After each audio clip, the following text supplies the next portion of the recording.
Congress party క్షేత్రస్థాయిలో బలోపేతం చేసేందుకు రాష్ట్ర ఇన్ఛార్జ్ శ్రీమతి మీనాక్షి నటరాజన్, పీసీసీ అధ్యక్షుడు శ్రీ బొమ్మ మహేష్ కుమార్ ప్రత్యేక ప్రణాళికతో ముందుకు సాగుతున్నారని, పార్టీ కష్టకాలంలో ఉన్నవారికి, పార్టీ కోసం అధిక సమయం కేటాయించే వారికి బాధ్యతలు అప్పగించాలని సూచించారు.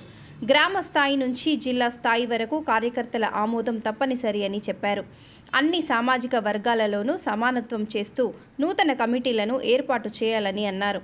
పార్టీ పునర్నిర్మాణంలో గతంలో ఎక్కువ కాలం చేసిన వారు కొత్త వారికి స్వచ్ఛందంగా అవకాశాలు కల్పించాలని అన్నారు. పదవిలో ఉండి పార్టీ కార్యక్రమాల పట్ల ఆసక్తి చూపని వారిని గుర్తించి నూతన ఉత్సాహవంతులని నియమించాలని సూచించారు. బ్లాక్ కాంగ్రెస్ మండల పార్టీ గ్రామ శాఖ అధ్యక్ష కమిటీలను త్వరితగతిన ఏర్పాటు చేయాలని కోరారు. ఈ సమావేశాల్లో ఇరు మండలాల మండల అధ్యక్షులు, బ్లాక్ అధ్యక్షులు, అనుబంధ సంఘాల నాయకులు, అధ్యక్షులు, కార్యకర్తలు పాల్గొన్నారు.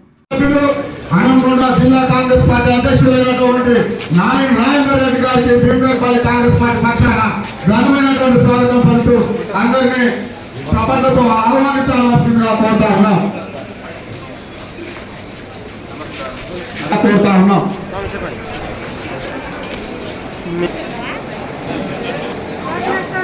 మాజీ ఎంపీలు, కాంగ్రెస్ ఎలక్టెడ్ మెంబర్లు, మాజీ మండల కాంగ్రెస్ అధ్యక్షులు అందరూ